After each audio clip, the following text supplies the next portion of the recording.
और अभी जो मुख्यमंत्री जो लड़का बन के उस समय थे, क्योंकि मेरे पिताजी से 20 साल छोटे, इन्होंने गोड़ पकड़ा, पैर पकड़ा कि हमको मुख्यमंत्री घोषित कीजिए तभी हम पार्टी के अंदर आएंगे। और समता पार्टी में तब नीतीश कुमार आए जब उन्होंने ये कमिटमेंट कराया कि हमको मुख्यमंत्री बिहार का घोषित करना हो। नीतीश कुमार ने तो कभी आंदोलन ही नहीं किया।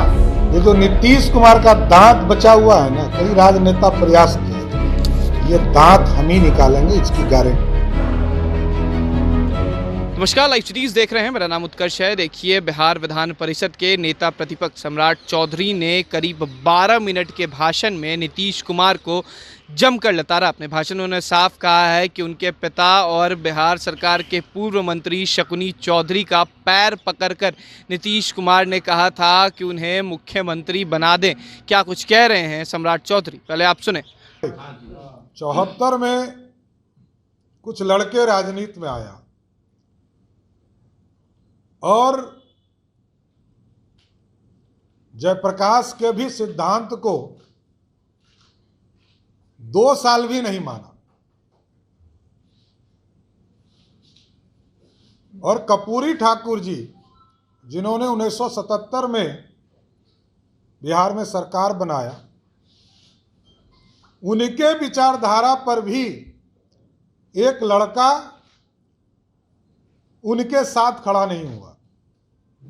77 का चुनाव वो लड़का हारा जनता पार्टी से। 80 का चुनाव वो लड़का हारा जनता पार्टी सेकुलर चरण सिंह के गुट से। वो लड़का 1985 में आकर पहली बार विधायक बना। फिर जनता दल से 1989 में सांसद बना, 91 में सांसद बना।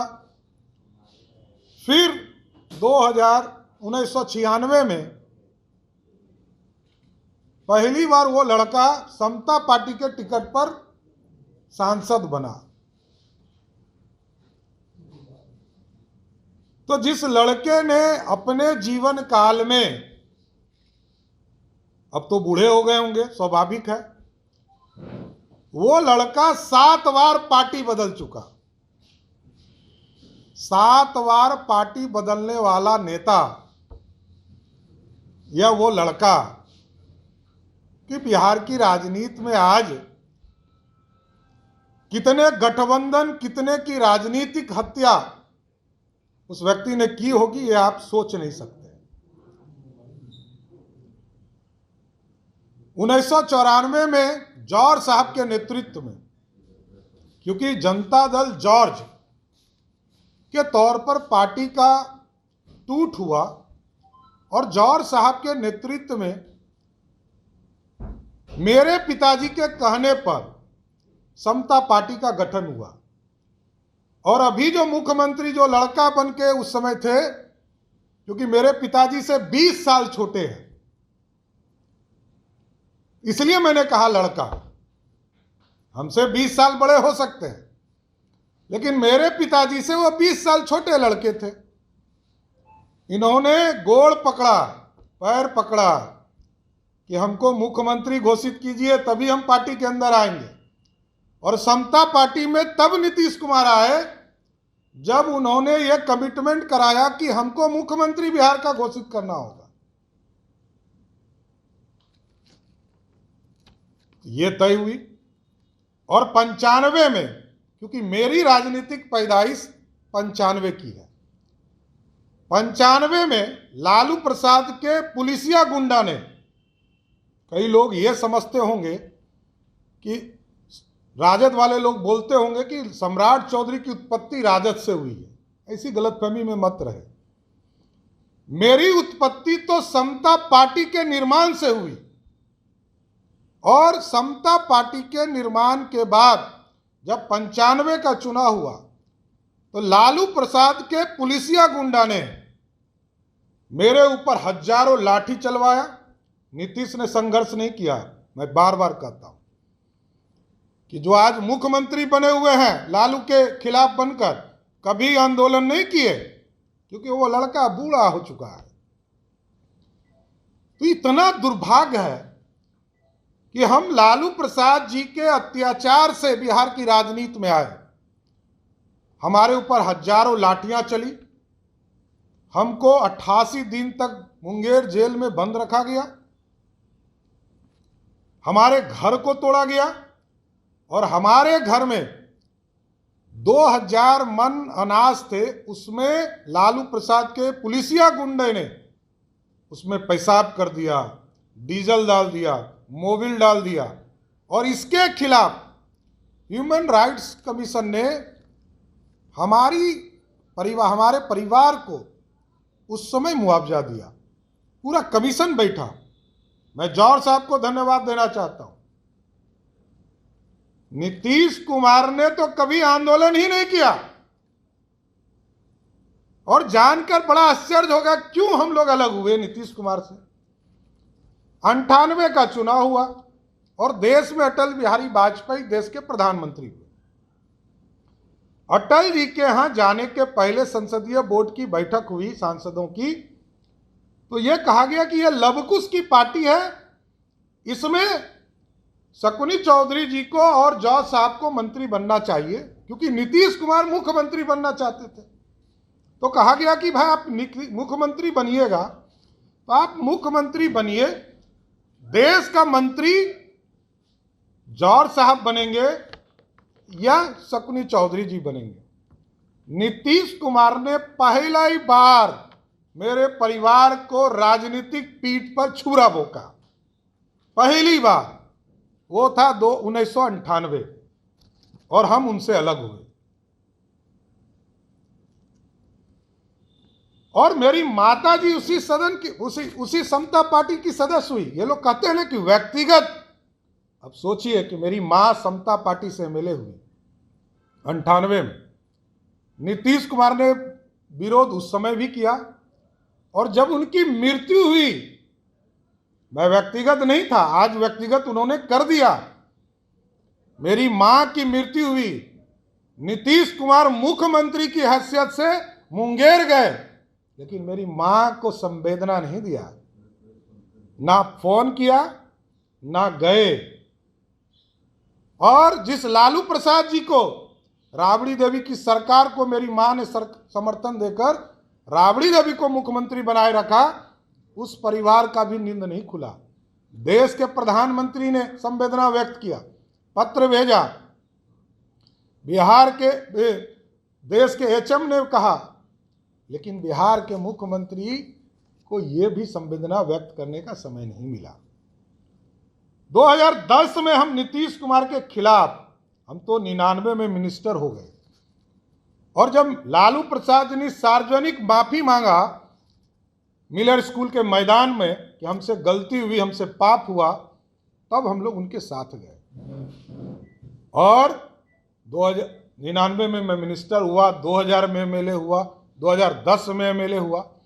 जब नीतीश की आंधी चल रही थी, नीतीश कुमार की आंधी, एनडीए का आंधी था, 2010 का चुनाव 206 सीट जीत कर आई थी एनडीए, तब भी मैं जीत के आया था, राबड़ी देवी जीत के नहीं आई थी, और हम जीत के आए थे। और नीतीश कुमार ने आकर, जिस तरह आज पीके बोल रहे हैं ना, कई नेताओं को इस जाल में फंसाने का काम नीतीश कुमार करते हैं। अकेले में जो मिल गया उसका सर्वनाश होना है। वो एक ही चीज कहते हैं, यार अब क्या बचा है, अब तो आप ही लोगों को बिहार चलाना है। और जो जो उनके जाल में फंसा है, वो राजनीतिक तौर पर उनकी मृत्यु होते जाती है। हम लोग भी फंस के देखे हैं। नीतीश कुमार से हम तो नौजवान राजनीतिक कार्यकर्ताओं से आग्रह करेंगे, वैसे तो अब बिहार का नौजवान समझ गया है कि नीतीश कुमार से दोस्ती करना इससे अच्छा है कि हम जहर पी लें। यही हमने किया जब 2014 में इन्होंने कहा कि हमारा नेतृत्व, अब तो आप ही नेतृत्व है पार्टी का, आप ही को नेतृत्व संभालना है। हम पीके के सभी बातों से सहमत नहीं, लेकिन इस बात से सहमत है कि अकेले में यही बात वो कहते हैं कि अब तो आप ही भविष्य हैं, आप ही के लिए हमको करना है। जैसे वो कहते हैं, इसके मतलब है कि बिहार में इसके पहले कुछ होवे नहीं किया था। बिहार की राजनीति में नीतीश कुमार के बिना कुछ हो ही नहीं सकता। याद कीजिए 2016 मेरी सदस्यता खत्म करने के लिए नीतीश कुमार ने एड़ी चोटी किया और मेरी सदस्यता विधान परिषद से खत्म कराई। तब इनका कुशवाहा प्रेम कहाँ था, कहाँ लव कुश गया था? लव कुश सिर्फ इनको सत्ता में बैठाने के लिए है या इनके सब पाप को ढोने के लिए। 2019 के चुनाव में इन्होंने बुला के कहा कि आप हमारे टिकट पर चुनाव लड़िए, भाजपा आपको कुछ नहीं करेगी। हमने कहा कि हम जब एक बार थूक देते हैं जिसको, उसके साथ राजनीति में दोबारा नहीं जाते। आप उस लायक अब नहीं है कि आपके साथ राजनीति करना है। भाजपा लड़ाई की नहीं लड़ाई, और हम तो श्रद्धेय रामविलास पासवान जी का आज पुण्यतिथि है, हम इनको विशेष तौर पर धन्यवाद देंगे कि नीतीश कुमार के टिकट को तो मैंने ठुकराया ही, रामविलास पासवान जी हमको कहते रहे रामविलास जी के टिकट पर मैं चुनाव नहीं लड़ा। लेकिन भाजपा ने जो सम्मान दिया उसको मैं भुला नहीं सकता हूँ। चाहे 19 का चुनाव हो, 20 का चुनाव हो, पूरी तरह स्टार कैंपेनर के तौर पर प्रधानमंत्री जी के साथ, गृह मंत्री जी के साथ मेरे सारे कार्यक्रम लगाए गए और मैं पूरे बिहार में प्रचार करते रहा। याद कीजिए 2020 का चुनाव, ये लोग कहते हैं कि नीतीश कुमार को भाजपा हराना चाहती थी। आप देखिए, रिकॉर्ड खोल के देखिएगा, नीतीश कुमार 3 सभा करते थे पूरे दिन में और तेजस्वी यादव 16 सभा करते थे। अरे आप में एनर्जी नहीं था तो हम क्या कर सकते हैं? आप में राजनीतिक वजूद नहीं बचा है, बूढ़े हो चुके हैं। क्योंकि जो 74 का लड़का होगा वो 2022 में जवान कैसे हो सकता है? आप तो काम करने लायक भी नहीं बचे। अब एलओपी हमको विधान परिषद में लीडर ऑफ ऑपोजिशन बनाया, उस दिन से इनके पेट में दर्द हो रहा है। क्योंकि इसके पहले जितने लीडर ऑफ ऑपोजिशन बने थे, राबड़ी देवी हो या तेजस्वी यादव हो, तो ये लोग तो पिकनिक वाले एलओपी थे, लीडर ऑफ ऑपोजिशन। मतलब 2 दिन आए, सदन में खड़ा रहे, उसके बाद दिल्ली चले गए। तो राबड़ी देवी हम नहीं हैं और ना हम तेजस्वी यादव हैं। हम तो एक एक जवाब लेंगे आपसे और एक एक हिसाब लेंगे, और हम आपको आश्वस्त करते हैं बिहार के आम लोगों को, ये जो नीतीश कुमार का दांत बचा हुआ है ना, कई राजनेता प्रयास किए, ये दांत हम ही निकालेंगे, इसकी गारंटी देता हूं। धन्यवाद।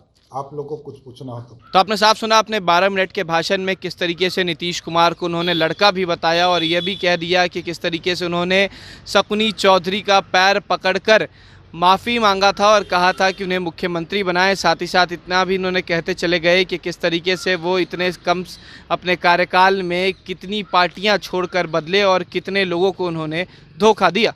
फिलहाल खबर में सिर्फ इतना ही। आप हमारे साथ बने रहें, हमारे चैनल को सब्सक्राइब नहीं किया तो जल्द से जल्द कर ले। बहुत बहुत धन्यवाद।